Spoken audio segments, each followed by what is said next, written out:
Backdoors and Blindsides, Season 1, Woo-woo! Episode 1, covering Big Brother 27, which just premiered today, July 10th. I'm Yep. Matt. I'm joined by my ever-talented, ever-beautiful co-host and wife, bound legally together, Meg. Hello. Hello. So let's jump right into it. The show premieres. We are just about an hour past the end of the first episode. Yep, about an hour after. I feel like it was a long break. You know, Big Brother, you only get the one season a year, where, you know, Survivor, you get at least You get it At least twice. two. Yep. I feel like the challenge is on constantly. It feels like it doesn't take a break. No. And Traitors is straight to streaming. So Yeah, that's kind of a Peacock. different animal altogether, the way that they roll out their content. So I psychologically wore Matt down over how many years have we been together collectively? We're on 15? We've known each other Almost, for 15, for over 16 years. I guess we've been together for about that amount of time. Married for 3. Married for 3. Yeah, Sure. three great, going number 3 great years. No, I've been watching Big Brother Survivor since I was a wee little child, and it has always been a passion of mine. One of my first jobs out of college, they asked me, they said, what's your dream? Where do you want to work? And I don't bullshit. That's one thing about me. I don't bullshit. I will talk shit, but I do not bullshit. And I straight up said, I want to work for CBS. So This is our audition tape. this is our audition tape in addition to a podcast. And, you're seeing us on the social reels and whatnot. But I've always been a huge, huge fan. And so I have exposed him over the years. And what was it, 2 seasons ago? It was Jag's season Jag that really season. hooked me. Yep, Jag season really got him into it. And he's like, wait a second, I like it. And I would be watching it by myself. And then he would kind of linger. He'd kind of poke his head around the corner like, oh, you watching Big Brother? I'm like, yeah, I do it 3 times a week. What else am I doing? And sure enough, he kind of started watching and was like, okay, I kind of like this. I dig it. And he started asking me to wait to watch Big Brother. He's like, hey, can I watch it with you? Let me know when you're going to watch it. And so that is when I truly fell in love with him. Because this shit's cool. A year into our marriage. Yeah. I didn't even catch that. Yeah, I know. You're just so enamored by me. So yeah, I'm still trying my best to figure this out, to lock her down. Yeah, I mean, this shit's cool. I don't know what it was that kept me away from it. I mean, probably just the word reality TV never really appealed to me. Well, and I will say, you're talking about how this was on 3 days a week. I mean, the first time I really got hip to your TV schedule, probably when we moved in together. Yeah. I realized, I'm like, this shit is on all the fucking time. yeah. And I was tired of it for a little while. Yeah, because we moved in together in August. So in the middle of the season. Yep. Yeah. Yep. So I was like, you know what? We gotta plan the move around when Big Brother's on. We have to be sitting down and watching it. And he was like, okay. But got him into it. And now he is a committed fan.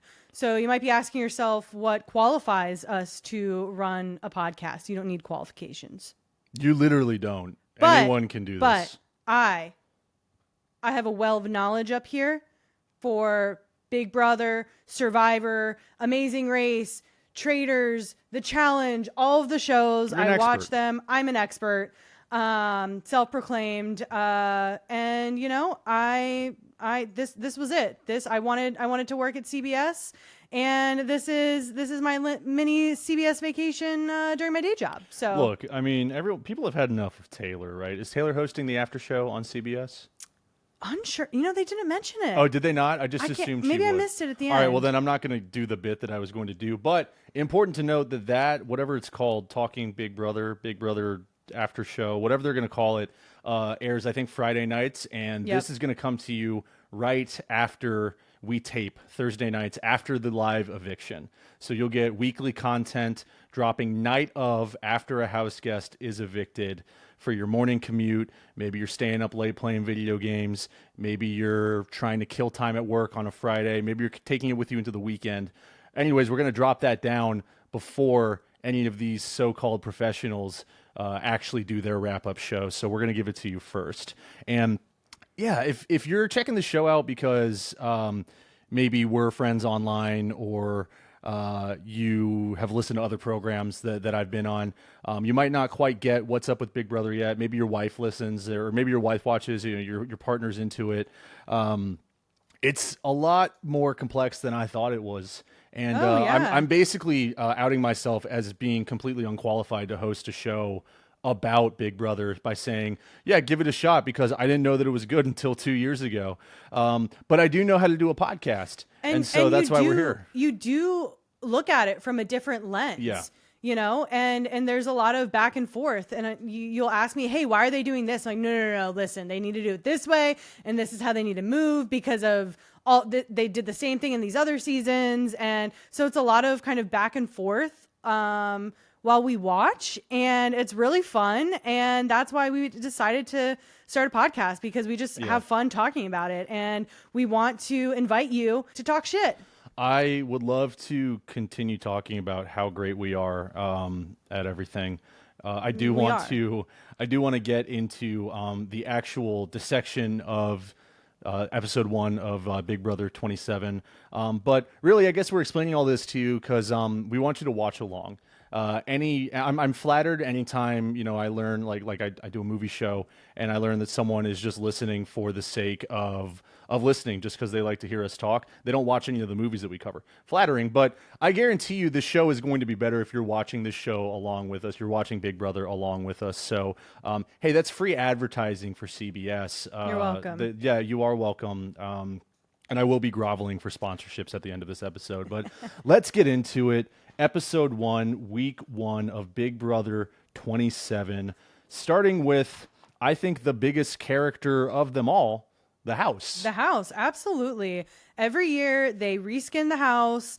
They decorate it and design it to be something new, different, fun every year.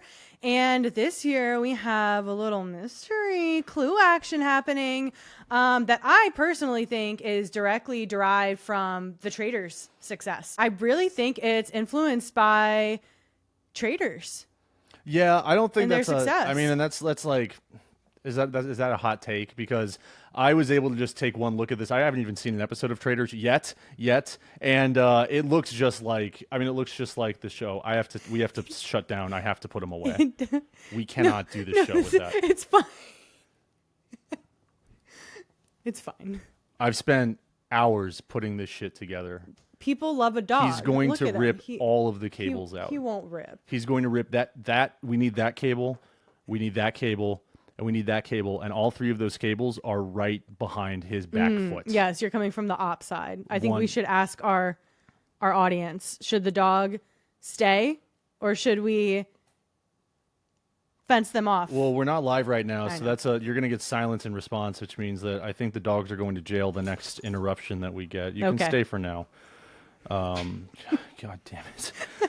Yeah, so the house looks just like Traitors. Yes. And Traitors has taken competitive reality TV by storm, right? I mean, that's it's the All-Stars, it's the Who's Who, it's the super group of all of these different types of shows. And it's direct to streaming. It doesn't air on NBC, right? No, it does not. And so that's a big deal too, because these have all been broadcast television shows for so long. They've been on cable, and the biggest one right now isn't on cable at all. But it's still an NBC property. Yeah, Traitors all over this. But I love the look already. I mean, that's something that's accessible about Traitors is the whole mystery aspect, the clue aspect. It's grand, right? Yep. The house this year is very grand. A lot of detail, a lot of intention, a lot of nooks and crannies, and a lot of cool things to look at. It's kind of giving 2005 Ruby Tuesdays with all of the stuff on the wall. But other than that, I'm really, really liking the look of it. Sometimes I really hate the have-not room. I get it. I know that's the whole point. Do the wall decorations leave you craving a salad bar with just sneeze on top of it? Yeah, give me some of that little cubed ham. The coldest cheeseburger you've ever had. Yeah, that they definitely just like defrosted and barely put in the microwave. Yeah. Are they still around? I don't think so. Maybe they're like completely gone? Yeah, I think the millennials killed Ruby Tuesday. Do you think Ruby Tuesdays like survived to see DoorDash? Like you think No. people were Uber Not a Eatsing Ruby chance. Tuesdays? People are door dashing Ruby Tuesdays, That and makes if me you are, that's crazy. That makes me so fucking sad to think that might actually be something in history. Let's hope that it was a quiet, painless death before Uber Eats got a hold of Ruby. Rest in peace, Ruby. Speaking of food, something that I cannot get over. I noticed the small little things. Something that I could not get over was on the big circle round table in the middle of the kitchen. Right when the house guests first come into the house. Right when we first in, Zach was our first one in. We'll talk about that. And they're walking by the table, cameras shooting around, showing the house. I look down, and on the table, I see a dish of sticky buns, sweet rolls, whatever you want to call them. What's disgusting? Break down a sticky bun for me, because I don't think I know what you mean. It's the rolled. I don't eat sweets. Yeah. It's the rolled up sweet with the cinnamon. Like a cinnamon roll? Yeah, cinnamon roll, sticky bun. Whatever People call you that sticky bun? Yeah, some people do. I've never heard that before. I've only been. It's not called sticky roll at the mall. It's called Cinnabon. I feel like that's just like the brand. Yeah, but that's like closer to cinnamon roll than stick. Is it sticky? It's sticky roll or sticky bread? I don't. No, not roll. Like roll. Okay, roll, not bread. So you're upset. Anyways, you're upset about the Cinnabons. I'm upset. Whoever was in charge on the production side of getting the food to lay out for everyone, they chose this dish of sticky buns. You know how gross that has to be, sitting out for an undocumented amount of time? Who is eating that? You think they're like put a bowl of apples there? You think they warm them up beforehand, or are they coming right out of the wrapper, like a honey bun type situation? They looked homemade. CBS isn't. You think CBS is making cinnamon rolls? I think for Julie the is in the house back guests? making cinnamon rolls. Where was she from the time she lost her shoe to when she was behind the door making cinnamon rolls? I think Julie is far too important to worry about cooking for people. Probably. I don't think she does the cooking in her house. You think so? No, they probably. I think she's the boss of all that shit. Oh, for her sure. husband's an exec, right? Yeah. We don't talk about that. We don't talk about that. I think it's we don't talk about that kind of thing. Well, I mean, there's also there's sweaty meats and cheeses. I mean, this is like a very temperature controlled. You're fine with the sweaty meats and cheeses, that's out. That's at any house party, any 4th of July party, that's whatever. Gonna expire before the sticky buns do. Yeah, but they're just sitting out and they're getting hard, and you don't know who made them, where they came from. Just a plate of sticky buns sitting there. Do you think did anyone eat them? No. Okay. It was just like kind of it was not a focal point. So I just are you noticed saying it. like if you are a guest in someone's house, a house guest per se, and you walk into their home and there's you'd be appalled if that's sitting out in front of you? No, absolutely not. No. Then what's the difference for this? They're on TV. We don't know how long they've been there. Oh, so you think that they put that shit out hours beforehand? Yeah. They're getting the house set up. They're putting the food out for them. It seems very intentional, and I don't like it. I thought you were just upset that this food was there. You think that this is like a deliberate move by I feel like CBS production's production. fucking with me. Why is that out there? Okay. Well, yeah, because the food's always been like a part of the show, right? Like Taylor and her potato chips. Yeah, her Lay's. What chemo and was like noodles or something. He was slurping something all the time, right? Yeah. Like we've seen that in recent shows. Yeah, they get their little basket. They get all their whatever food they request. I love the movie Clue, and I love movies like Clue. Anything that's in a big, grand house with trapdoors, with secret passages, with things that flip in and out of the desks and the furniture. It's all Scooby-Doo-esque, right? Yeah. I love anything that not only replicates that, but really does it with love. And there's love for that type of appearance all over this house. I love the phone that they had to answer to speak to Julie after she got abducted by the mastermind. We'll get into that as well. I love the way that the HOH box flipped down, like it was a practical effect. Not just an effect, like a mechanism. Yeah. Right. So I hope we see more of that. Right off the bat, I would love an advantage where maybe you get a key and with like a hint attached to it, and you've got to find a secret door, and behind that secret door is some type of advantage or something like that, right? Kind of playing into the survivor aspect of where we're sneaking around, we're trying to find something to Hidden help out our immunity game. idols I and- think that'd be awesome. I think that'd be a perfect way to use this house for more than just something nice to look at. Yeah, absolutely.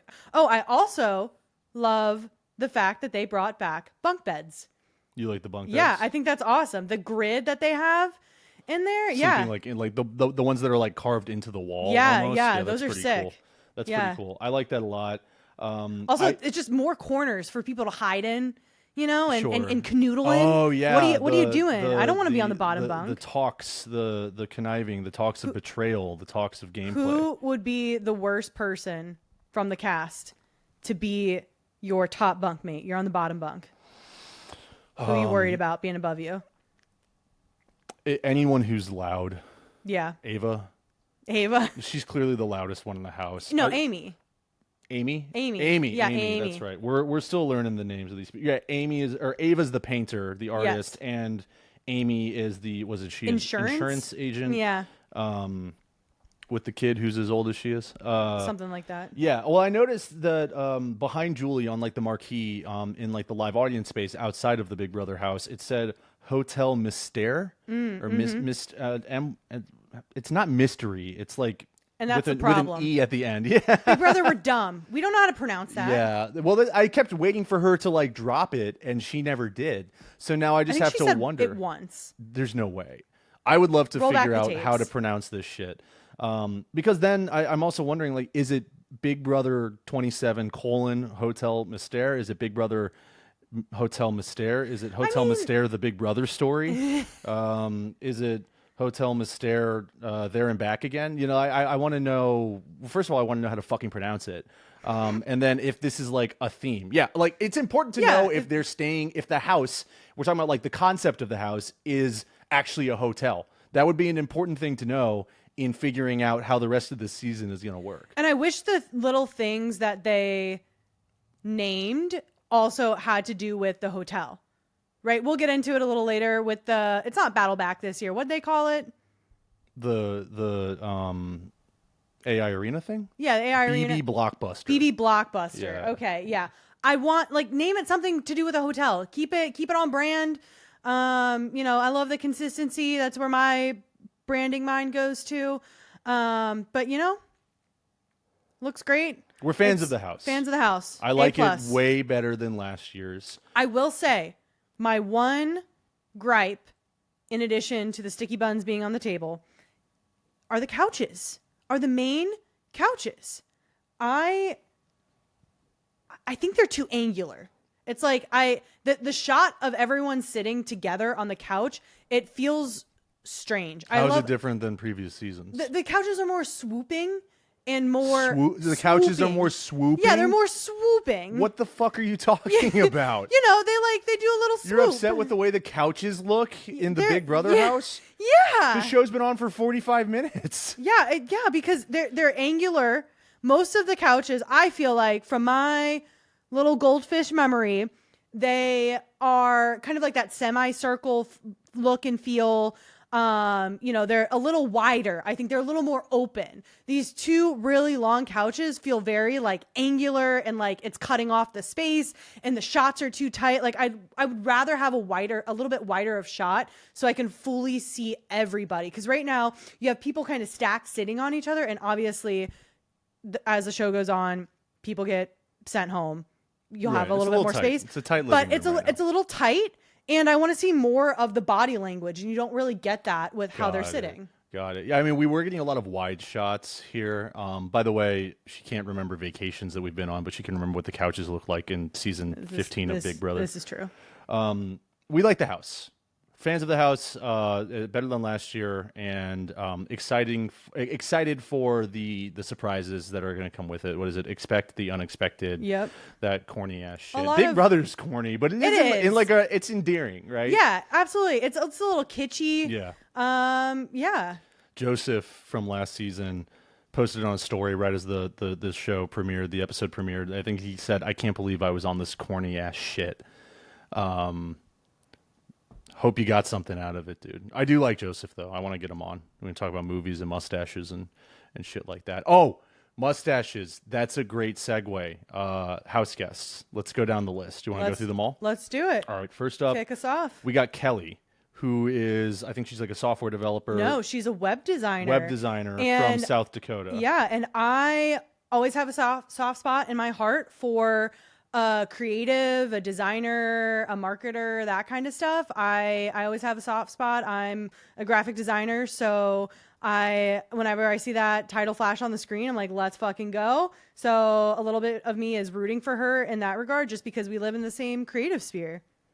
Oh, are you rooting for Jimmy too then? Because he lives in where we live. A little bit.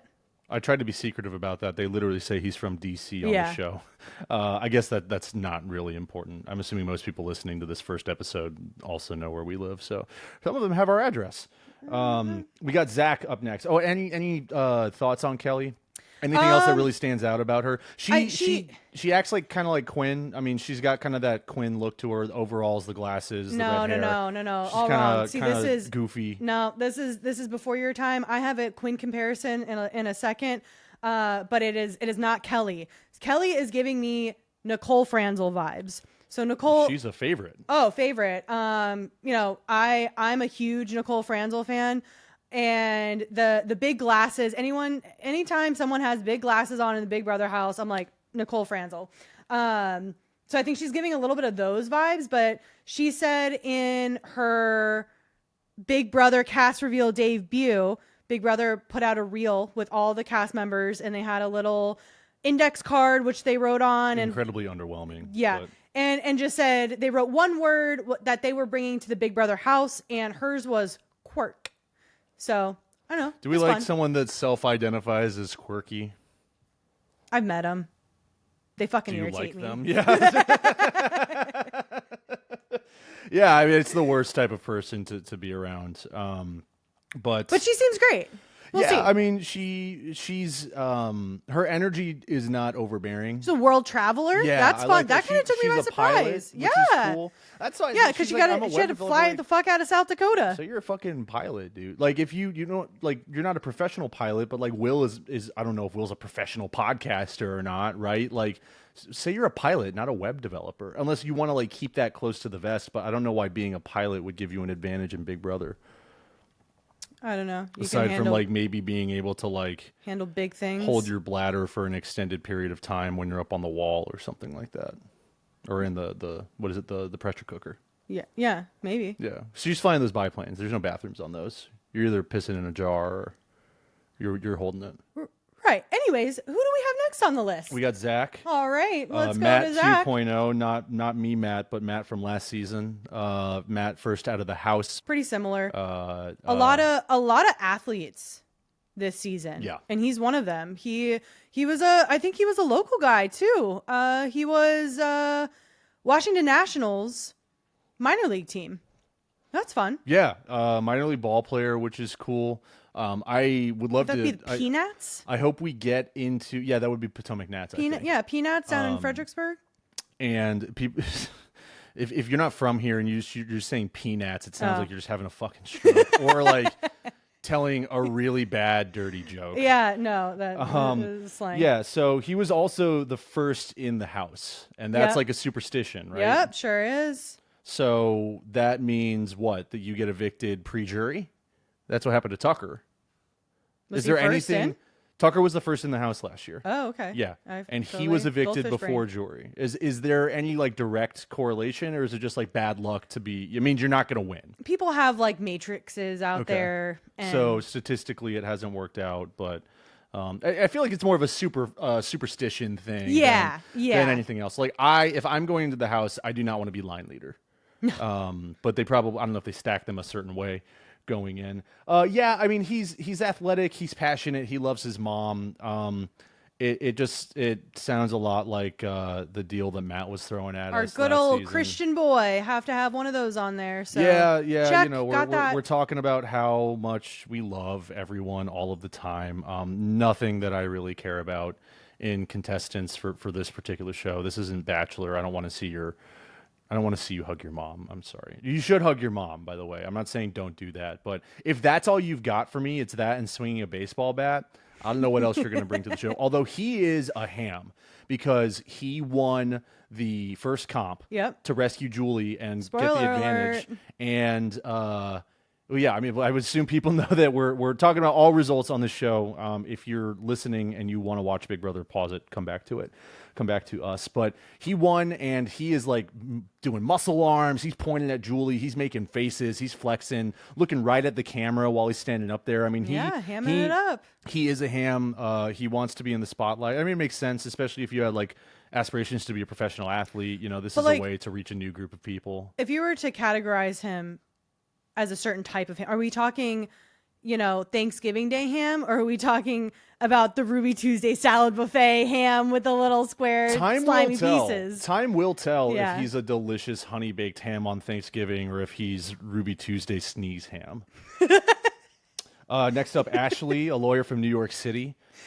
She seemed what? You don't like sneeze ham? It's just no one likes sneeze I know, ham, but you should go. You should have eaten somewhere else.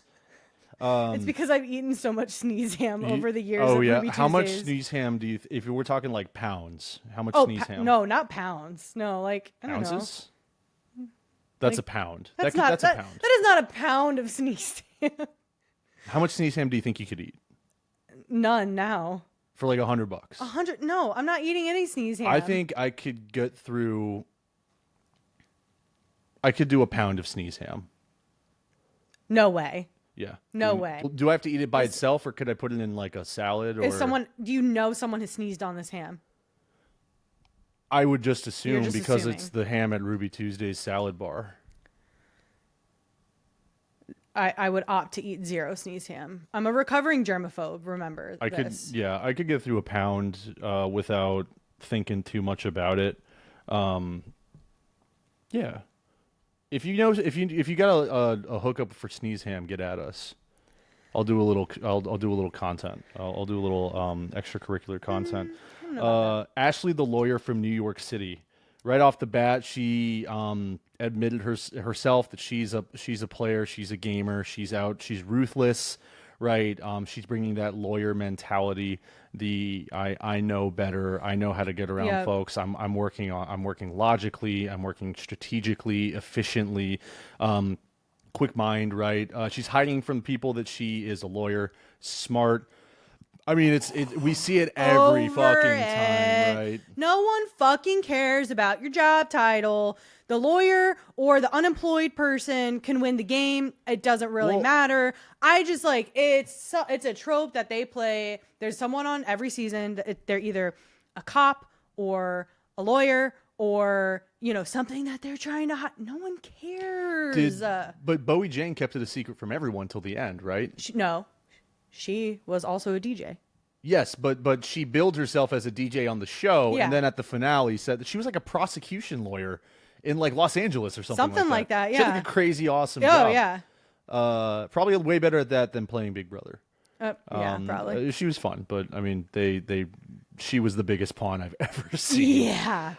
Anything about Ashley? I mean, yeah, like I liked it. She seems cutthroat. She did right off the bat start talking about showmances. Yeah, first person I know production's got to ask them. They want it, right? Mm-hmm. They want to bait them. They want to get people amped up for their showmances. Sure. Okay, who is going to do it? Who's not going to do it? But if you're going into the Big Brother house thinking showmance, in my mind, already lost it. Yeah. You already lost it. Yeah, absolutely. And now if you go in and you're like, I'm going to play the game. I'm going to fuck shit up. I'm going to live my dream. And then you meet the love of your life there or a partner, something like that. Sure, fine. Let it happen organically. But to be like, who's Big Brother serving up to me today? You know, I don't know. I think it's... Well, it's because it's one of the biggest things of the show, right? It's a component. Showmance within Big Brother. Sure, absolutely. I root for it. I love it. Yeah, it definitely propels people. I mean, I think Corey and America are probably the latest like success story Yep. from that, or definitely like if we're talking like icons at this point, they're rock solid, and they were a huge part of that season. Absolutely. I Shout mean, out it really America was. and Challenge. For a new minute season of there, Challenge. they were able to stand toe to toe with Matt and Jag because of their Yeah. showman's alliance, and Absolutely. that was a great one to watch. I feel like her in a showman's could be really powerful because she seems like a Oh strong-minded yeah. player Oh already. yeah. Power couple for sure if she gets in a showmance with anybody. Especially if like maybe she teams up with like a comp beast. It doesn't matter. Yeah. I think she's a boss bitch and she's going to be in a power couple because she is the power. Top in whatever the contender, couple. Ashley. You think so? I think she's strong, but I'm just over the whole secret lawyer thing. I will say though, she did go to Georgetown Law. Yeah. And then she moved to New York City, and she is a lawyer in New York City. We know so someone like that. I have a soft spot in my heart for that. Shout out Molly, love her, and she did that. So I'm kind of also secretly not so secretly rooting for her in that regard, just because she has a similar story to someone who I love dearly. Yeah, I the thing about that first episode, right, is like we just get so little time in the DR. We get so little time with them actually interacting with each other because we've got to get an HOH figured out. We've got to introduce every cast member. So We had I three haven't comps I played haven't- that first exactly, episode. which honestly I love the action. I Yeah. love heavy action in that first episode, but it is at the expense of getting to know these folks a little better. Didn't get a lot from Ashley inside the house. Got even less inside the house from Riley the bull rider. From I think he's from like Oklahoma. Oklahoma. It's not even Yeah. like he's not even a bull rider in the cool place. Like he's not from Texas. He's from Oklahoma. Yeah. Bummer. But he seems like a quieter than I thought he would be based on his Instagram reel. And to be fair, I think he hasn't said a word inside the house. we were in Oklahoma once for about 24 hours, so we have all knowledge on Oklahoma. So Yeah. that's why we know that it's not the cool place to be a bull rider in, obviously. But fans are having a meltdown over him. Over Riley the bull rider? They do not like him. Is it like an animal thing? Like they don't like the rodeo aspect? Oh, or? no, 'Cause I just rodeos don't- are cool as shit. No, I don't think We're they, a pro rodeo podcast. I just I just think they don't like him really as a person and his vibes. So Okay. Big Brother on their Insta stories put out a poll for each house guest. You could pick from I'm a fan of this person, not sure, and not a fan. Okay. And I voted. And at the time that I voted, 53% of that poll said they did not like Riley. They were not a fan of him. Did you And have to give a take on Riley, or that was just like that was a popular take that people were giving? No, people could have said they're unsure. Okay. There was a neutral answer. Sure. But people were actively choosing. Well, I just Fuck think this guy. we're over the cowboy gimmick in 2025, and I got nothing against But it, see, but it's just boring. Big Brother. There's cowboys on Bachelor. It's all fucking all over the place. Yeah, and in Love Island, we had Alandria going for her cowboy. But every season of Big Brother, it's a production, right? We can't forget that. They cast for specific people every single season. And there's certain people that fit into the similar molds. Right. Even going the cute girl in the big glasses, that's our Nicole Franzel, check. Yeah. Riley is our Cody of the season. And I think that's why people are hating on him, because he is giving mad Cody vibes from I don't know what season was that. I don't even remember. Cody, season 19. Okay. He was with Jessica, big showmance guy. Mm-hmm. So the fact that he is talking up potential showmances right out of the gate, that's a rodeo joke for you right there.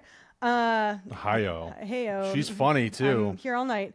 I think that's what's skeeving people out, is that he's reminding them a lot of Cody, and a lot of Big Brother fan base is not pro Cody anymore. So Interesting. So I think- hard out on him immediately. I Yeah, mean, he was. people- I didn't see anything in the house from him. Actually, we got something from him in the comp.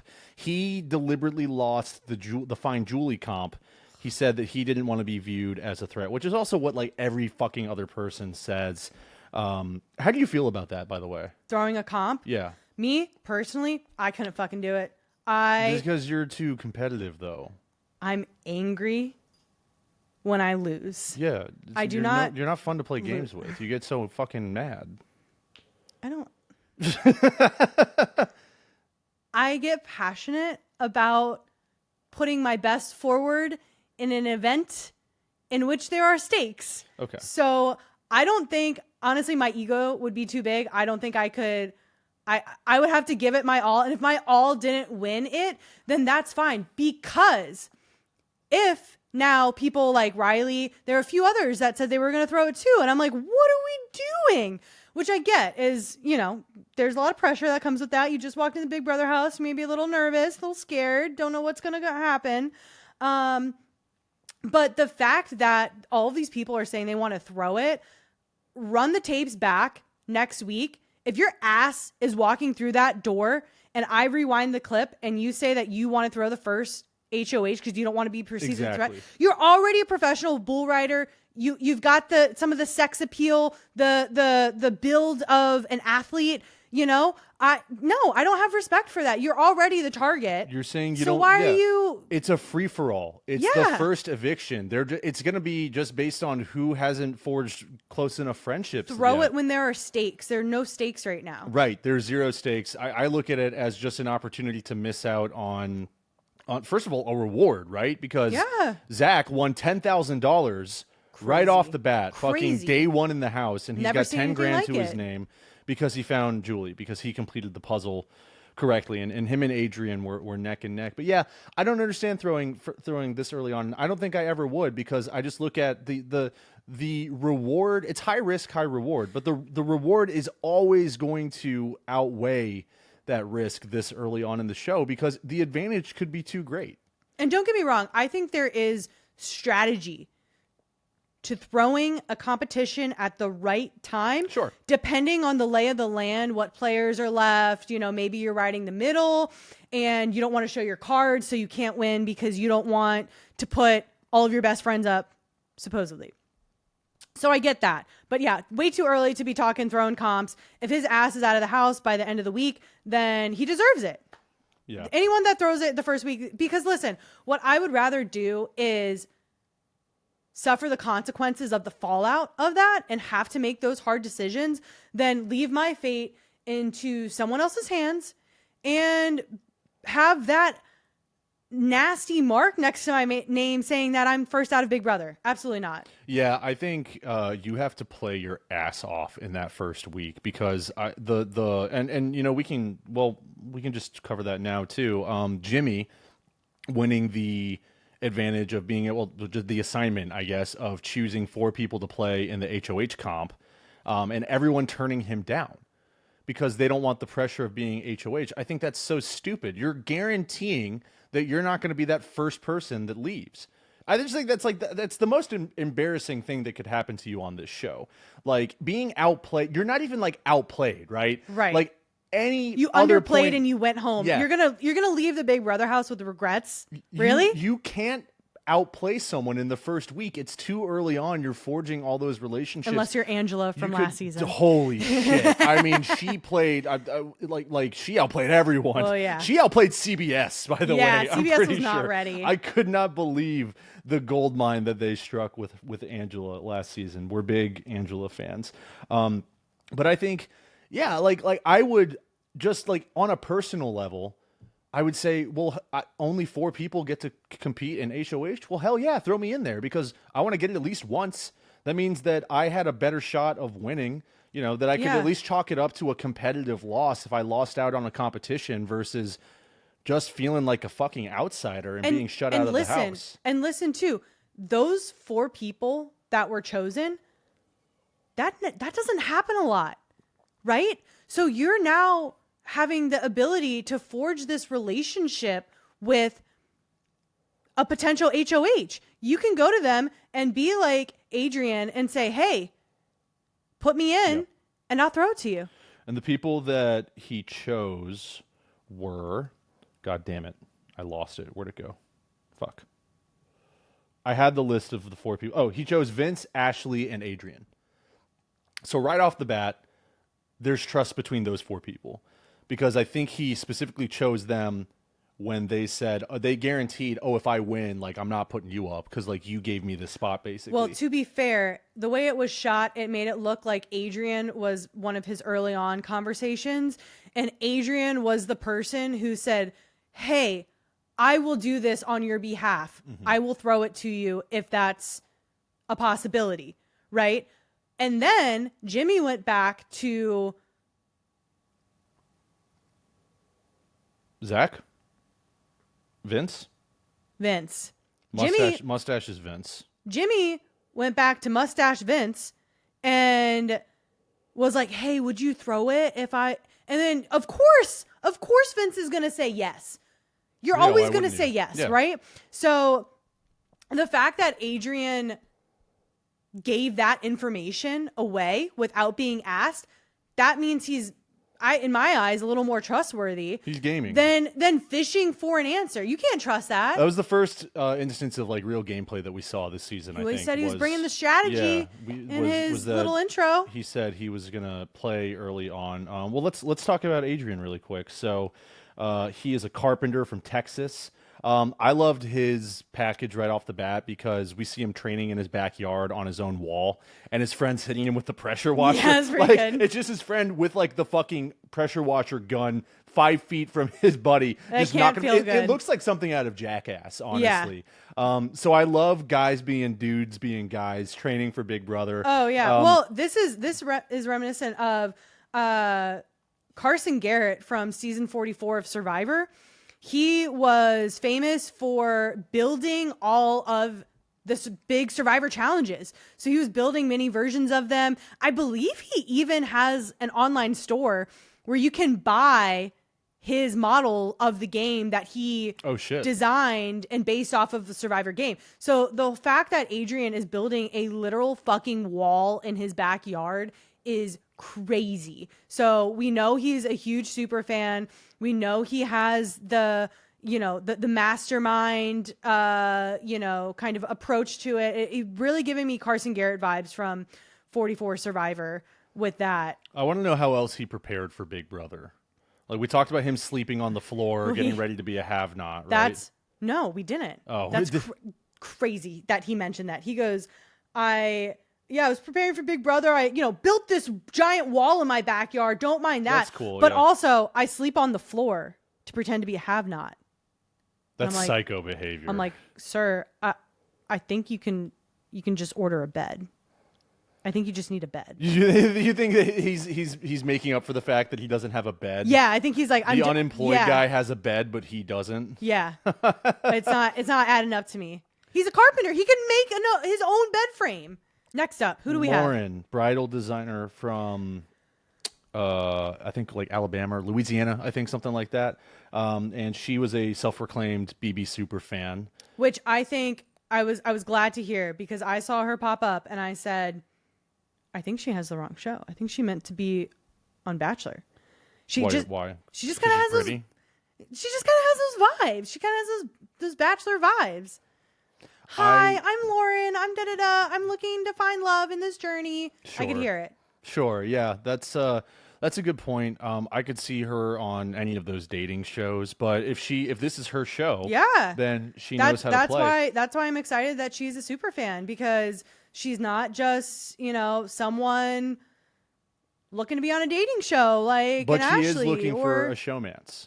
She is. She was another person that dropped that knowledge. She is. I just think right off the bat, you're showing ass there.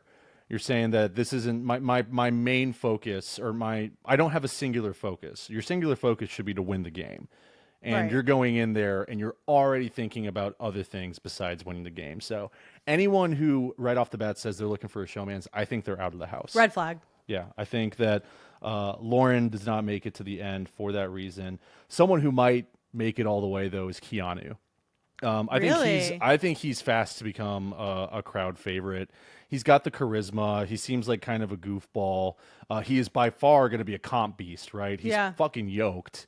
And he's got that like relatable personality. Like he's clearly like one of the bros. I would say he's the most dynamic of the Houseguests. Kind of like a Tucker in this season. Yeah, he's got some quirk to him. you know, well, as Kelly would say. The Dungeon Master thing is so cool. I love that this guy is on CBS playing D&D and doing his voices. I mean, that shows that he's going to be that's why I think he's going to be like Tucker. He's going to be good for television. He's clearly a performer. Oh, he loves getting in front of people and showing off and doing his thing. So, he's going to be one to watch. I think he's got strong potential to go down to the end because I think he's going to annihilate these comps. And it's funny because he's saying that he doesn't want a target on his back, brother. You walked into that house with a target on your back. You're bigger than everyone else there. You're carrying the whole target on your back. Yeah, he has to figure out a way to get around that really fast, or he just needs to go and win week after week. No, I think he goes in there and he's a big softy. You know, I think he has the appeal to maybe get himself into a little showmance too. He has that angle. He has the kind of geeky side.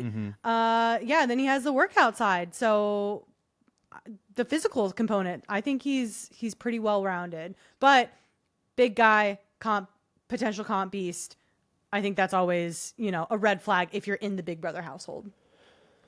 Another physical attribute that stands out right away is Vince's big old fucking mustache. Yep, big mustache man. Just like reminds me of another mustache man I know. Just like Joseph from last season. Look, game respects game, and I'm already rooting for this guy. The unemployment shtick is getting a little stale already. He's mentioned that he plays ping pong and skateboards like 4 times. So and juggles. He juggles. I need Vince to pull a little more personality out. But he won HOH. He's our first HOH of the week. Right, so you're going to get a lot of personality because the camera's going to be on him the most this week. So this is where we're really going to see who this guy is. Hopefully he has a little more to bring to the table. But I think he's really likable. I think he's bringing his best to the table. Yeah, right. According to his reel was, I'm bringing my best. That sucked. Maybe there isn't much to this guy after all. Maybe he just got lucky. I don't know. No, but if he said he's bringing his best and then he pulls out the first HOH comp win, I'm a little scared of him now. It felt a baller move. It felt a little more like a threat. Like he looking back us? on it. Yeah, I'm bringing my best, motherfucks. Yeah, interesting. I was a little threatened by it in hindsight. Love his introduction on the show. You know, where they're pretending that they're finding out that they're going on Big Brother when they have the key and stuff. He turns around and his bro is right next to him, puts his arms up for the big hug. And he goes and hugs the woman instead. And I don't know if that's his girlfriend or like a relative or something, but totally he completely no-sells his bro. It's humiliating for this guy. Hilarious. I can't believe they left that in. This poor fucking redhead dude whose friend now is on national television. If we could find out who that guy is, I would love to hear his thoughts on being snubbed by his best friend on live TV in front of millions of people. But yeah, Vince all around, someone to watch. He's got the power this week. Also played baseball, by the way. I feel like that's sneaky. Yeah, I wonder if I wouldn't peg him as a baseball player. I wonder if that comes up and we get a secret alliance between Zach and Vince because they're both baseball players. I could see them, you know, digging each other's game, and they're like, all right, we're baseball players. What do we call our final 2? What's our alliance? The Ball Boys. I want to get into a couple people who I think are being billed as villains right off the bat. We'll start with Amy. Immediately becoming, I think, the most talked about house guest, right? Right off the bat, she's very loud. She's very enthusiastic. Lots of oh my gods, oh my gods, oh my gods. I think Proclaimed something superfan. that often goes unrealized is the quality of life when you're in the Big Brother house or on Survivor or any of these other shows. If you have someone that you just don't vibe with, that gets under your skin, that annoys you, they might be a good person, but you just can't stand them to be living in the same house with them. They have annoying habit, what have you. Gotta go. Yeah, I think that she's gonna get on people's nerves immediately. We were kind of already getting hints at that with some of the other house guests. Jimmy connected with her pretty quickly, which was interesting. I was Jimmy, like, no, Jimmy, stay away. I already know that, you know, she's probably going to be a problem for herself there with a kind of a louder mouth. What did she say she was bringing to the table? The sass? No, What no. was it? Well, you would think sass because they all said, yeah, we're four reading other the people sass. said sass. Which, by the way, production, can we please make them write something else? Be like, say sorry. Production should write for them, by the way. Sorry. These people do not work on television professionally. You should give them notes. If your debut of your cast to the world is that lackluster, we need to fix some shit. Well, they couldn't give them a Sharpie. They gave them a pencil. Right, the invisible ink. Yeah.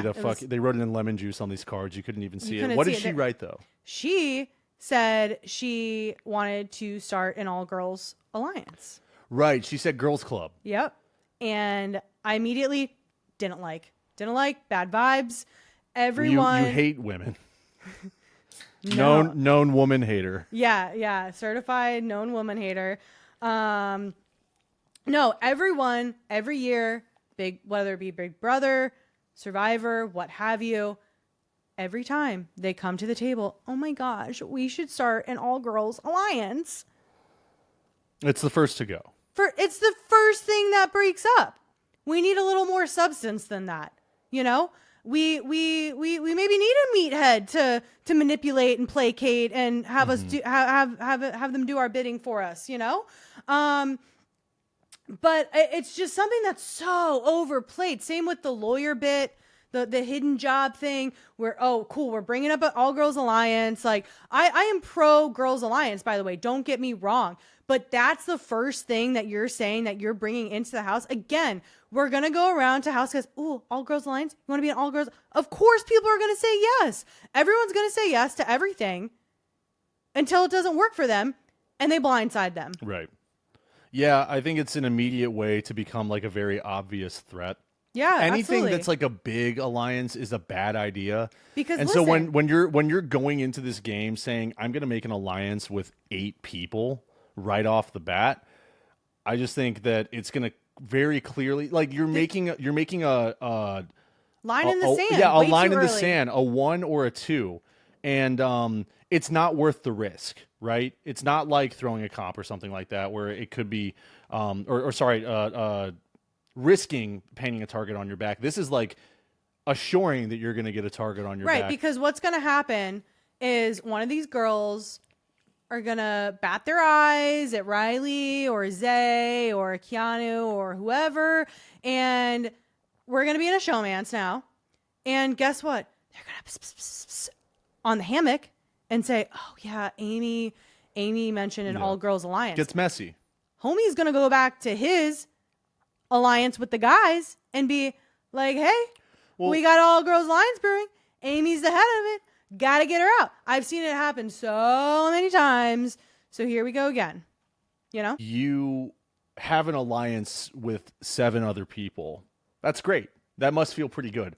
But on the flip side, if something goes wrong, you've got 8 enemies locked in because you've made it clear to them that you don't want to be in an alliance with them. Exactly. That is the risk that makes this not worth it to Also, start the a threat. girls club. At least this early on. You know, if you've got finalists, right, you're down to like the last 8, the last 6, and you want to unify, that's different. The threat of an all-girls alliance is always present. So why are we talking about it? You're just painting a bigger target on your back. I don't think she has much else to contribute. I mean, we'll see how things play out. She strikes me as an immediate troublemaker, right? And that's not necessarily a bad thing. No, we love to see it. I think she will be able to use that to her advantage. Maybe sow some chaos and see what happens. So another villain that might be arising here, I think actually a more clear villain than Amy is Catherine. I got villain vibes from Catherine right off the bat. Oh, I liked her. I don't know. I thought she was like down to earth. I'm not saying I don't like her. I think that she doesn't give a fuck about other players. I think that she's going to be ruthless. I think that she's going to be hardened and mean-spirited. I think that can get her very far. I want to make that clear. I do not think she's going to play a nice game. Really? No. Okay. No, I think she could play a sneaky game, but She did have the least interesting video package of all of them, I think. The least interesting introduction. Well, I didn't know they had fine dining in Columbia, South Carolina. I didn't know that either. I didn't know they had any dining in Columbia, South Carolina. I thought it was all Ruby Tuesdays. She was very clear that she did not want a showmance. She's anti-showmance. That's fine. I'm with someone. Yeah, like she has her eye on the prize. She's not going to get distracted by anyone else in the playing field. But I do think that if she plays that harshly, it's going to be hard to form alliances this early on. Like someone like Chelsea, who won last season. I think she played very aggressively, but she saved all of that harsh tone for the DR, right? Yep. I think it was Laura who said that her biggest surprise when she got evicted was how different Chelsea was in the DR than she was when she was with the Houseguests. I think Catherine needs to keep all of that anger, right? That aggression in the DR, or it will affect her game. I think it'll affect how she's aggression. I thought Aggression. She came off as an aggressive player, I think. Okay. And I think it's going to be good for her if she knows how to play it. She has to be very careful about how she's presenting herself in the house. Yeah.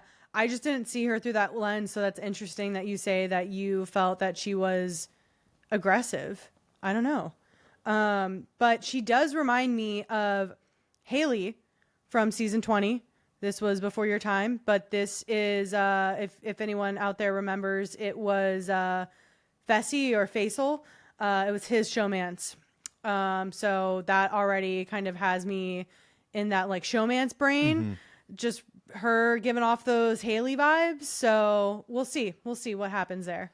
Mickey. Love her. Yeah. She was I dig probably her whole my vibe. favorite. Yeah. And in her intro package, she even said something along the lines of, you know, I'm easy to like, or people like me, or something like that. And I was like, oh damn, she would have got me. She would have got my ass. What do you mean? If I was in the Big Brother house, I would have been like, ooh, I like Mickey. And that's exactly where she wants me. I think she's she would have had me. She is a strong contender, and I can't even really explain why. And I think that's why she is such a strong contender, is that I just kind of gravitated towards her right away. Presence. Yes. Yes. I think she's got pure charisma. Yeah. Love her. Yeah. I think in my mind, she's an early front runner, and I'm really excited to see what she does with her game. We've talked about him multiple times at this point. DC local Jimmy. Comp winner, Jimmy. So he was the third person to win a comp tonight. Yep. It was Zach, it was Jimmy, and then it was Vince who won HOH. Tennis player, AI strategist, I think, or something like that. Consultant? Recently I don't know. laid off, government employee. He had a lot to say. I think he's going to be a big player in the house as well. He was not afraid to win that comp. And he was pretty, I think, clear on his choices for his co-competitors in HOH. He played that really well, and his hands are clean. He's not HOH. He doesn't have to make that bad decision. But I do think that he has an in with Vince now, because he is the reason that Vince won HOH. So they've got that alliance locked in already. But Vince was kind of like, I don't know. Yeah, I'll but do if what I were Jimmy, I'd play that immediately. I would expect him to be grateful and expect him to take me along for the ride. I mean, that'd be the best way to get something started. I think it would work to Vince's benefit as well. It's like, hey, we trust each other. Let's build on this trust. That's also how you backdoor someone immediately. Yeah. I still don't quite understand the concept of backdooring, even though it's the name of our podcast. Oh my God. Oh, we're doing this. We're doing this. So when a man loves a woman, a little extra. Oh my God. No, listen. Sweet. Listen. So what? I need to change the name of this podcast. So what the whole premise of a backdoor, right? You're in the Big Brother house. Okay. Instead of going out the front door, they sweep you on to the back door. So you don't even get kind of this big send off. A lot of the times, you're sitting there in the nomination chairs, and you're in your workout clothes, ready to hit the next HOH comp, because everyone said that you were good, you're gonna get the votes, and then all of a sudden you're sitting out with Julie in your little yoga outfit and not your ball gown that you planned. Okay. So you're going out the back door. It's getting, pushed away. That's the whole premise of a backdoor. It originates from Big Brother. And yeah, I can't believe, what did you think I was naming this show after?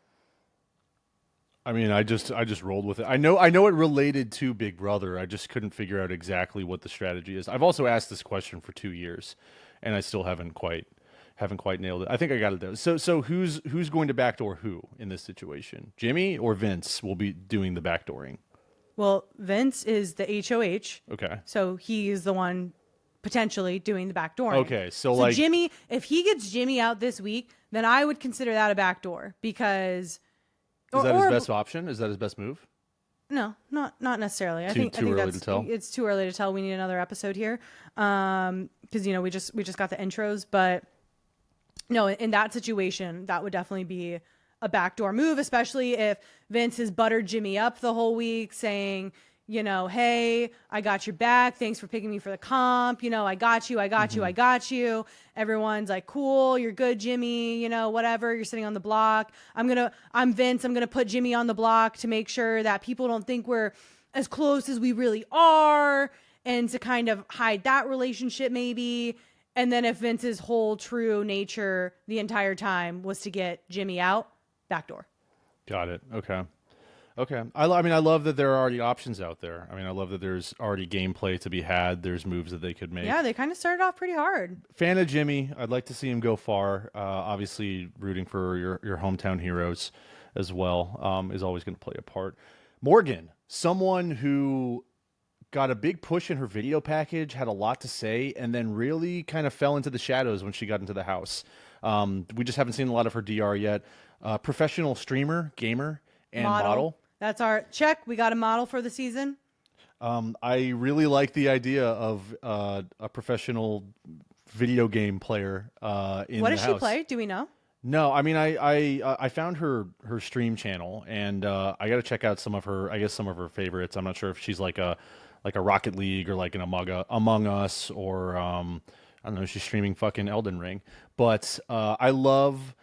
Have we seen that in the house before? I mean, that's like a very specific, applicable career or background, I don't know. right? I can't remember. Because if you're streaming, you're playing professionally, you're probably playing something competitive, or you have in the past. And if you're playing on that level where you're getting paid to play video games professionally, you've got to be sharp. You've got to be quick thinking. You've got to be thinking in strategy. You've got to be able to move on your, head on a swivel, right? Move quick on your feet.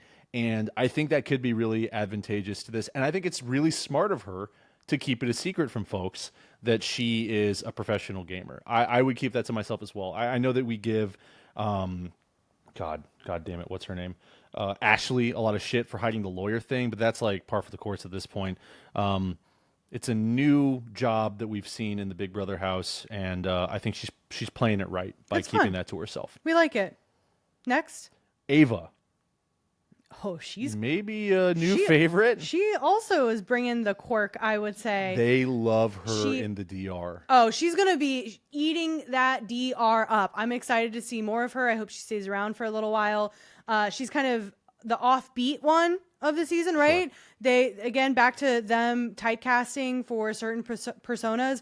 She's definitely that offbeat one. That's my Quinn. Ava's my Quinn a little bit this season.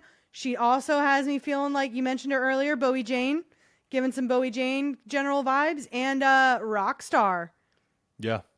All of those kind of offbeat, quirky people. That's what she's kind of giving. And I went through and I looked at everyone's Instagrams. Right. Just, sussing them out, seeing what the vibe is. And Ava is an aura painter.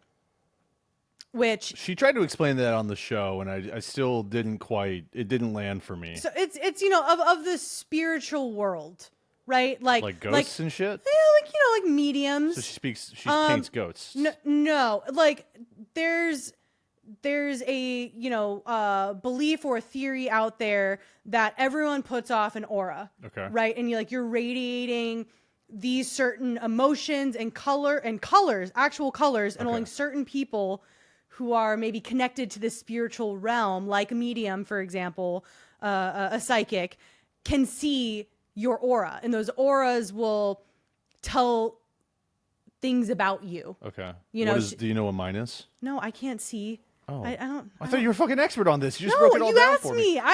So ask Ava. She's Go- psychic. She's psychic, and she can see that shit, and she paints people with purple shadows. Is what you're saying? Kinda, yeah. Okay. So I go to her Instagram, and one of the Big Brother accounts posted. I'll shout them out in the comments, but they posted the rundown of the follower count start for all of the house guests. And Ava and Keanu were the number one house guests with the most votes. Keanu had over 100K and Ava had something like 90K. Holy shit. Yeah, They're like already internet famous. yeah, she's doing her thing. Like the two biggest influencers of the season are not the people that I would have picked if you just gave me faces. I love that. So though. I absolutely love that. And so I go on there. I know she's an aura painter. I know she has 90K followers. So in my head, I'm thinking we're going to see all this content of her portraits, right? Holy shit. I'm pulling this up Yeah, right now. I'm thinking we're going to see portraits that she's painting. Like maybe that's how she gets famous, right? Like she's posting her paintings, her drawings, tapping into the art community, tapping into the, the spiritual psychic community. Child of Venus and Mars on Instagram. And then I scroll and she has a photo, 2 blunts hanging out on either side of her mouth. Hell yeah. Pulling kind of an Ace Ventura with the asparagus action. And I was like, oh, she is not who I thought she was. Okay, this is going to be interesting. This feed is crazy. It's wild. But being an aura painter, I was like surprised that she had no aura paintings. Yeah, she's not an aura poster. She's an aura painter. Hi-oh. Okay. Hi-oh. He's got the jokes. Okay. Who's next? Zay. Zay. Zay's so interesting. Is our classic hunk. I'm here for it. Yeah, he's pretty young too. I think he was like 22 or 23.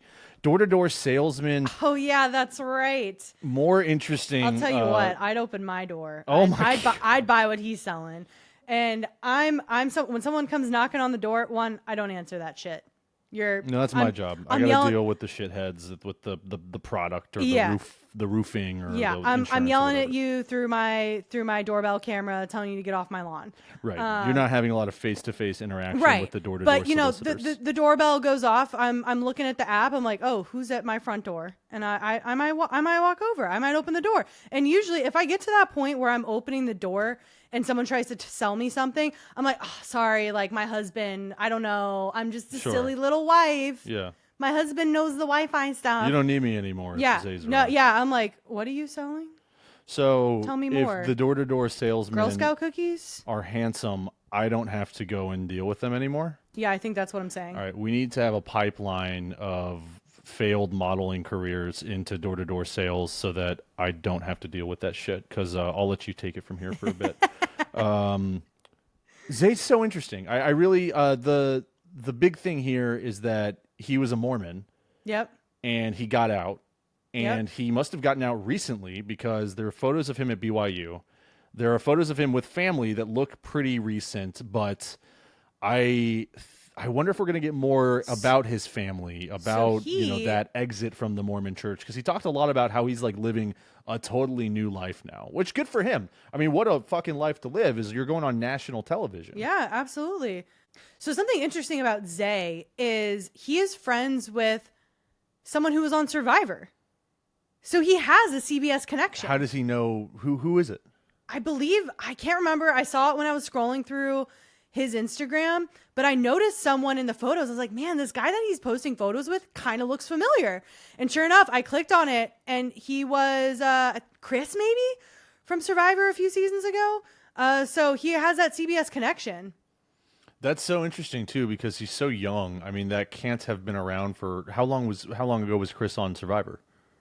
I can't remember. Yeah. Well, he's got kind of an influencer thing going as well. Zay does. So not as many followers though. Not as many as Ava or Keanu. Zay is also fucking jacked. Clearly going to be a comp beast here. But looks tiny next to Keanu. Yeah, but they had a moment as soon as they walked into the house. They saw dudes rock. Dudes fucking rock. And the way that Zay comes into this house and him and Keanu size each other up and then just do like the big old dap up, bro hug, bear hug. I love that. I love just seeing them be fucking guys together. And whether they form an alliance or not, it just seems like it could be good house hijinks. So, love seeing people just like connect right away in the house. Our very last player, at least who was on the official release roster before tonight, is Will, podcast host from Charlotte, North Carolina. Do you think that's his full-time gig? I want to check it out. I think he was in the military. I think it's called Gamecocks Talk. I think it's South Carolina Can you basketball. say that 5 minutes? Gamecocks Talk. Gamecocks Talk. Gamecocks Talk. Gamecocks Talk. Cock. I got distracted. Yeah. So he had nothing to say. I think in the house. I don't know if he was in the DR once. I don't think we got him. Can't remember. He's very quiet. His promo was fine. Yeah, he seems likable. Very gregarious, very likable. He's got grown kids. I can't have another Kenny just sitting in the fucking corner, crying about his family, moping about your kids, moping about your family. You're living everyone else's dream to be on Big Brother, and all you want to do is go home and hug your son. That fucking sucks. And I don't think we'll get that with Will. And maybe it's because his kids are a little older. God, can you imagine if Amy pulls that on us? Just like I miss my kids. I'm gonna cry about it. No one should do it, regardless of who the cast member is. It's the least interesting thing that you could do in the house as a competitor, as someone who's on television. So hopefully we get around that. But the big reveal in tonight's episode was the mystery guest, which they teased. Yep, they teased a mystery guest being added to the house. A lot of people thought it would be Ainsley or something like Ainsley, another like character created by production that quote unquote lives in the TVs, or maybe like a statue in the house or something like that. But no, flesh and blood walking through a secret door right at the end of the episode. Was on the edge of my seat. I'm like, who are they bringing in? I think Julie or the Big Brother Instagram account teased it being someone, you either love him or you hate him, really divisive person. So I'm going through, I'm like, who could this be? And that fiery redhead walks out. I know who it is before she even turns around. And I was like, holy shit. They did it. They brought Rachel Reilly back. This is her third season? So she's won a season. She won 13. She was in 12. Yep. And she one of the OG showman starters. So she kind of got the best of all of the worlds. She walked away with a husband. They're still married. They have kids now, ? And she won the show, won the man, and she is a notorious Big Brother legend. Yeah, some might call her a villain. She has been on Big Brother multiple times. She was on Amazing Race 3 times. Her and Brendan, her husband, her showman's husband, were on 2 together, and she went on she went on Amazing Race with her sister. And her sister was also in the Big Brother house at one point as well. So she's been all over TV. She's been on Celebrity Fear Factor. She's been on Snake in the Grass. Didn't watch that one. But so she's been around for forever. We've seen her multiple times on all these programs. Everyone seems stoked that she's back, though. It's not like more of her. Like people react. Yeah. She is a legend. She's a legend. You put Rachel Reilly up there, Janelle, Brittany, both also on Traitors, and Rachel was also on Traitors. Aside from that also makes me feel like this really is heavily influenced by Traitors, since she's just coming off of that. Aside from just pure like ratings appeal, social media buzz that this all-star is back in the Big Brother house, how is this good for this season? How is this good for the game to be played? Because the house guests walked in and they had their little lunch boxes and their oversized school backpacks, and they just went school shopping for all their fun little binders and their fun erasers. They packed it all away. Sure. And they sat down in the house and they said, I'm ready to play Big Brother. Okay. And then Rachel Reilly walks in. So this just like immediately shakes up the energy. Blows it's it gonna, up. Like blow everyone's strategy. Any preconceived notion that these people had walking into the house, they have to ball that up and throw that away. Okay, that's because cool. she's not afraid to speak her mind. Her whole tagline is floaters grab a life vest, because she was tired of people. Oh, that was her. That was her. Okay, that's an iconic fucking line. Yep. So she kind of derived the term floater. Okay. And then floaters grab a life vest. So, we're going to be taking shots when Rachel Reilly says floaters grab a life vest. Nice. We will be throwing them back in celebration. Big fan of hers. I just wish Brendan was in the house so then we can hear Brendan all the time. She'll throw one in there? She'll probably throw one in there. Yeah, she seems like she's playing her hits. Yeah. She knows what she's giving people. She knows what people want. She is a professional competition reality TV player. She's going to run circles around these people, and if her ass is not sitting up on the block at the hands of Vince, he deserves to go home next week. You think she's a must to nominate? Must. Even if it means that she's going to come right after him? Yes, absolutely. She's going to come after anyone. All of those people are her victims. It doesn't matter if you put her up or not. I did really love that.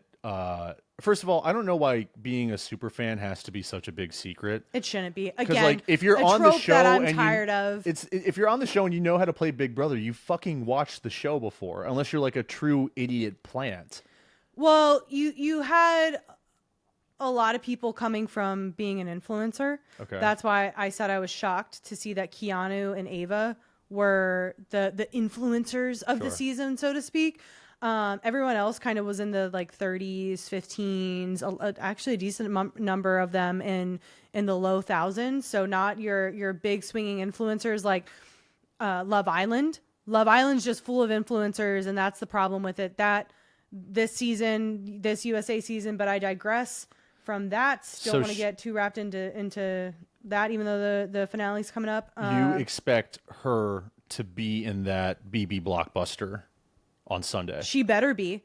Or Thursday, next week. Yeah. If I'm one of those other house guests, Rachel Reilly sitting up on that block is a must. Okay. And she should be sitting on that block every single week until she goes home. But she has an opportunity to compete to get off that block. And that's where it could get dicey. That's where it could get interesting, where she can really bring the heat, because the AI arena has been rebranded as BB Blockbuster. And according to Julie, it's here to stay on Big Brother. Or at least I would assume until they get to small enough numbers that they're just putting two people up on the block, right? And this really feels out like the week of programming, too, which is nice.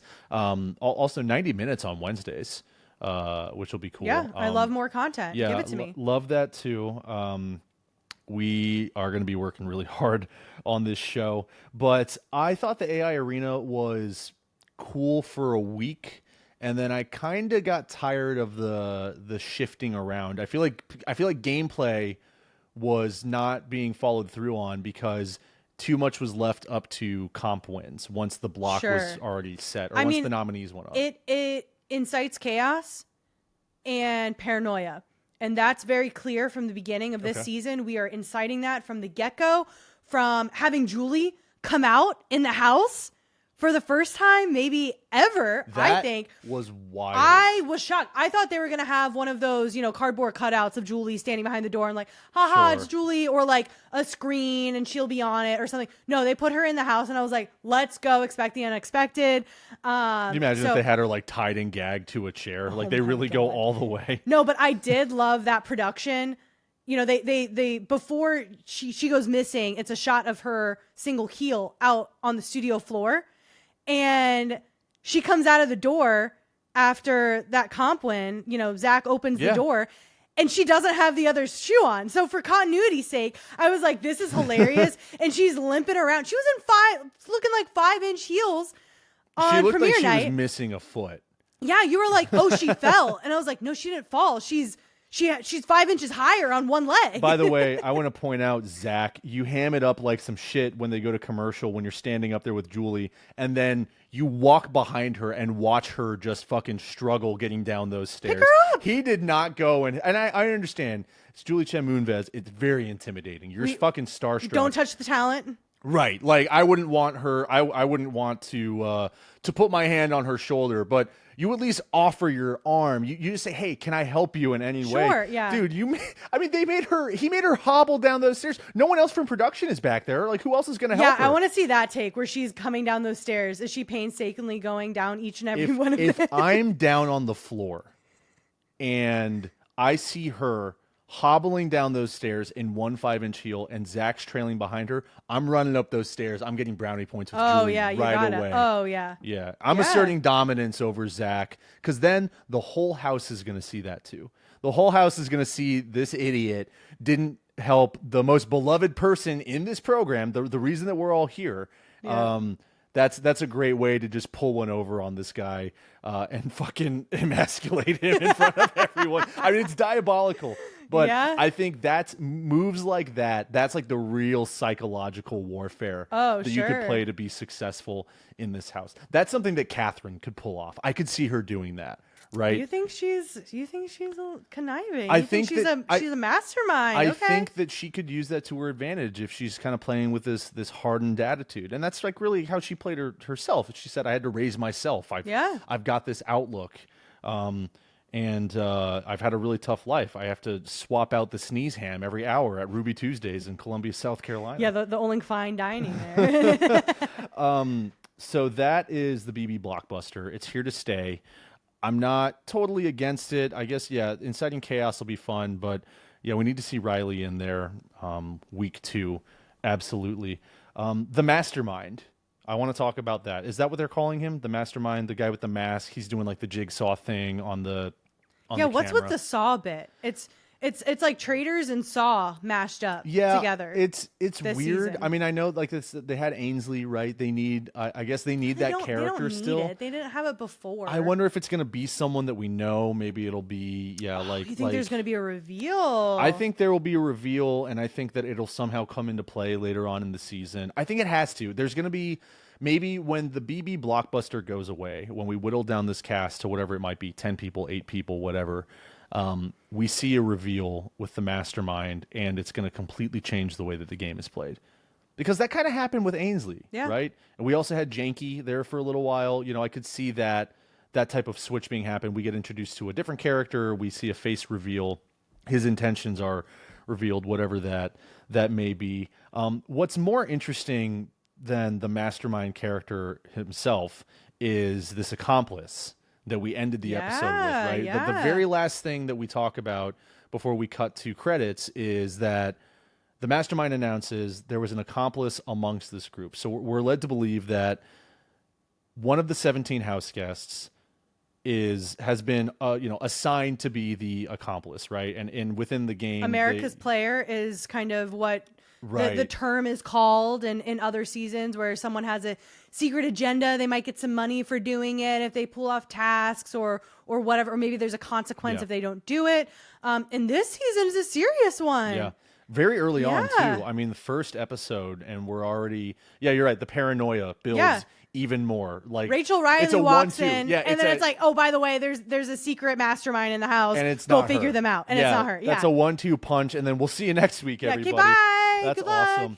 awesome. We wrote down a list of potential suspects. We did a lot of rewinding. We studied the frames on Big Brother, and you want to go down the list here of people that we believe are the top 4 contenders or the top 4 suspects. Looking a little sus for being the accomplice in the Big Brother house, working against all the other players. First is Vince, and here's why.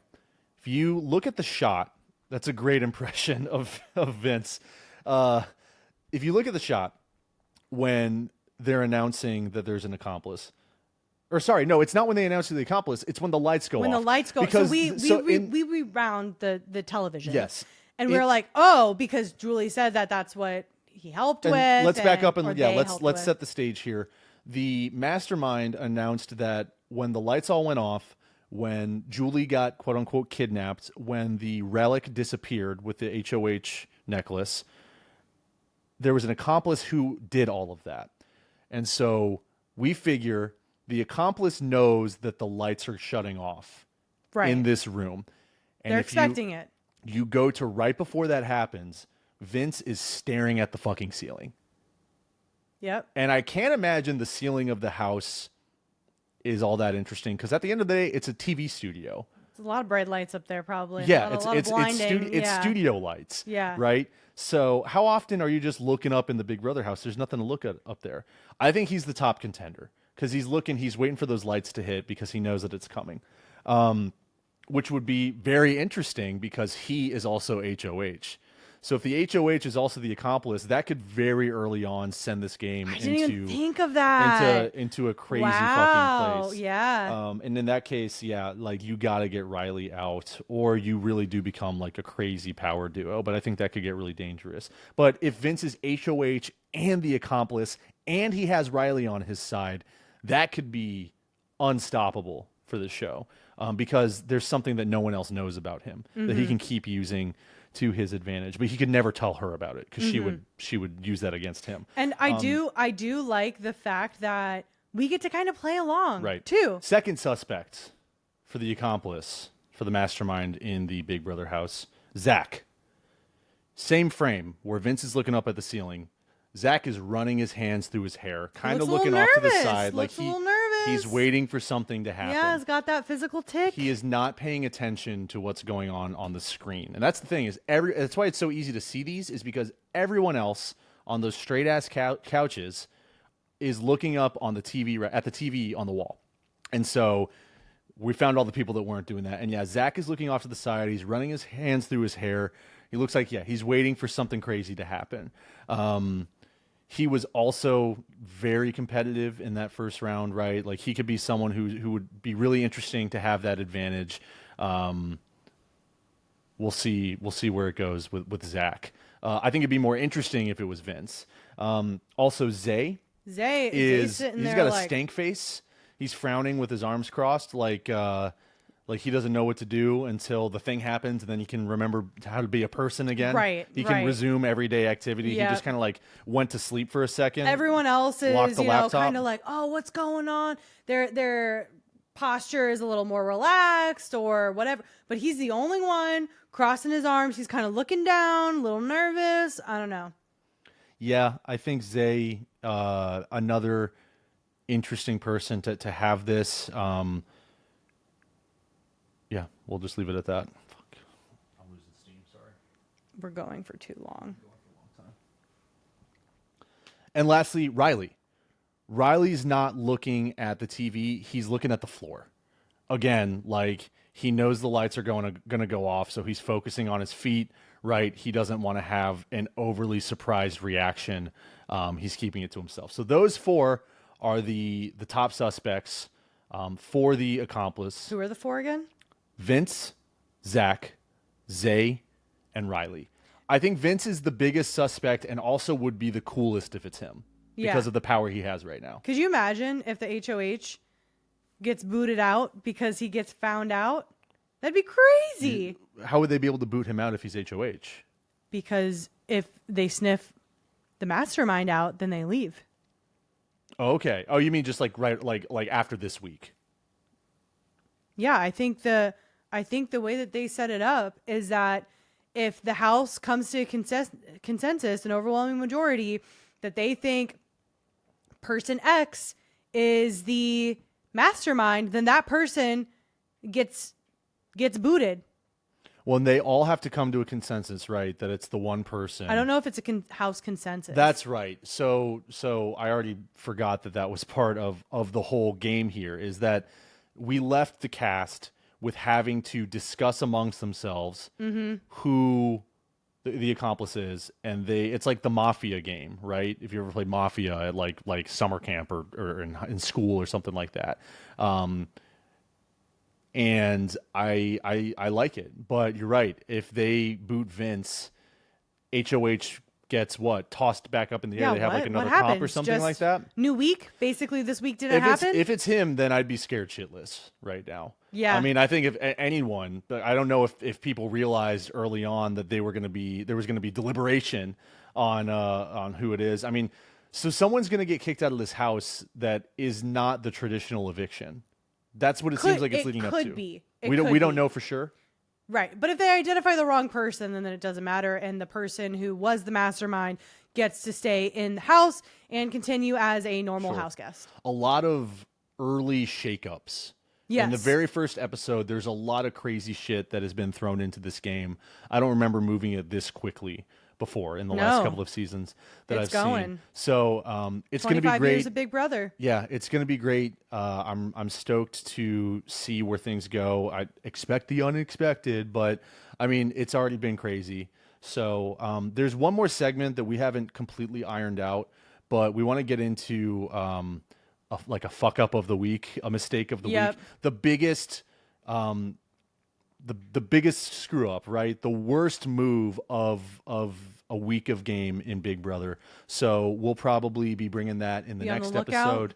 We're going to develop that segment. Maybe get another name for it too. Maybe some production or something like that. But most important, something that we need to cover every single week on Backdoors and Blindsides when we're covering Big Brother 27 is Julie Chen Moonvez's fit. Right. Because it's Very one of important. the most important things of the show.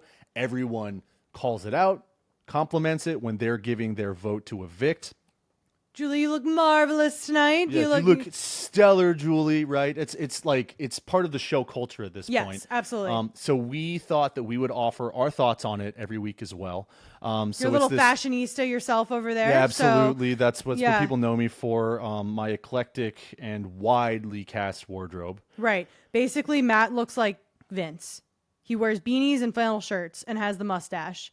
Matt is Vince. Yeah, he's. It's nice to finally have some representation for my culture on Big Brother. Yeah, we've waited for so long. The white male never gets represented on Big Brother.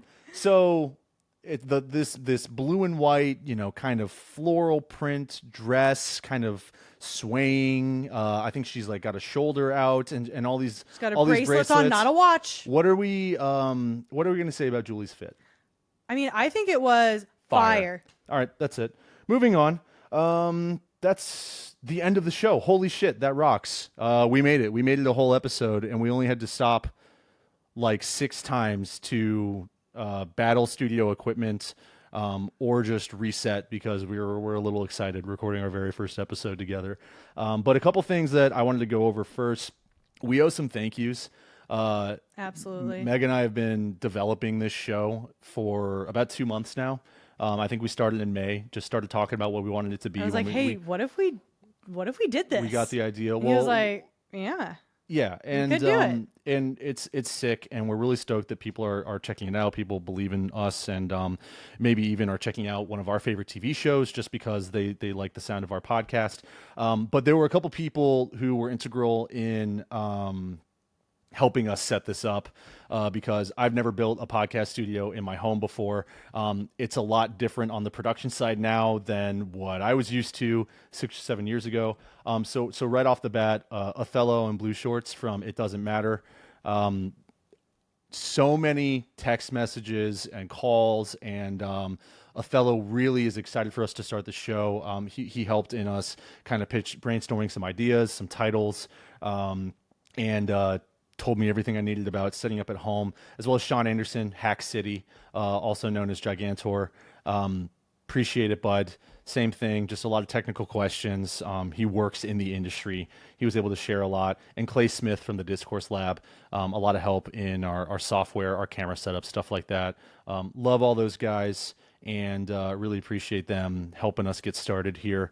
And I would also like to add a fun, you don't know I'm going to say this, a fun personal thank you to Chad Dukes for letting me steal your podcast boyfriend. I'm so honored, and I hope there's no bad blood that I'm stealing your man from you. We've done shows for like 8 years together, and he had the highest of compliments to give me on the phone earlier when I told him that we were doing this. So that was really cool. Appreciate everything that we've done together. Definitely had the confidence to do this because of what him and I had done together over the years. Bring me on your podcast. If you have a podcast, I'll go on it. I'll host. We'll talk about whatever you want. We'll tell dick jokes. We'll review movies. I'll tell you my darkest secrets. I would love to be on other shows, give Backdoors and Blindsides a little bit of promotion, some plugging. So if you're looking for a co-host for a week, give me a shout. DM us at Backdoors and Blindsides on Instagram if you're looking to collab about anything. And if you want to sponsor the show, we will take literally anyone. So tell your friends Well, if they're not looking anyone, for some. but I make me an offer. Let's start there, and then we'll consider who we bring on. Ruby No, Tuesday Sneeze Ham, perhaps. Oh, dude, Ruby Sponsor? Tuesdays. Ruby Tuesdays, if you're listening. Ruby, if you're still alive out there, we would love for you to be a presenting sponsor of Backdoors and Blindsides. No, we're not anywhere, near that point yet with sponsors and monetization. We're just doing this because it's fun and it's cool. It's cool to share a creative project with your partner. Yeah, I was talking to someone about it, and they said, well, like I could just never, I could never start a business with my wife, or I could never, never be co-creators or co-owners of something like a project like that. And not to sound corny, but like couldn't be me. I immediately, as soon as we started talking about doing this project together, I said, that's going to be fucking sick. We're going to crush it. Let's do it. So I don't do things I'm not good at. That's a competitor that's in true. me. That is a famous Meganism, is Yep. that she does not do things that she's not good at. I don't bowl. I'm not good at it. What are some other You won't things catch me bowling. that you refuse? Not much, because I'm good at a lot of things. There it is. There's the confidence. We really appreciate everyone tuning in to this very first episode. If you're listening to this in an audio format, our full video episode is up on YouTube, Backdoors and Blindsides. Follow our Instagram at Backdoors and Blindsides. We're going to be putting out content all the time, reels, funny bits. I think we're on Threads as well. And we're working on a send-off for the show, on a sign-off. All of my favorite podcasts have some type of great sign-off to just finish out the episode. And even our great Julie Chen Moonves has a classic sign-off. Right. And so we'd like to pay her a little bit of tribute. So we'll give this a shot. We have not done this live. This is not rehearsed. Coming to you live from our living room, I'm Matt. And I'm Meg. We're Backdoors and Blindsides. Glove one another. So stupid.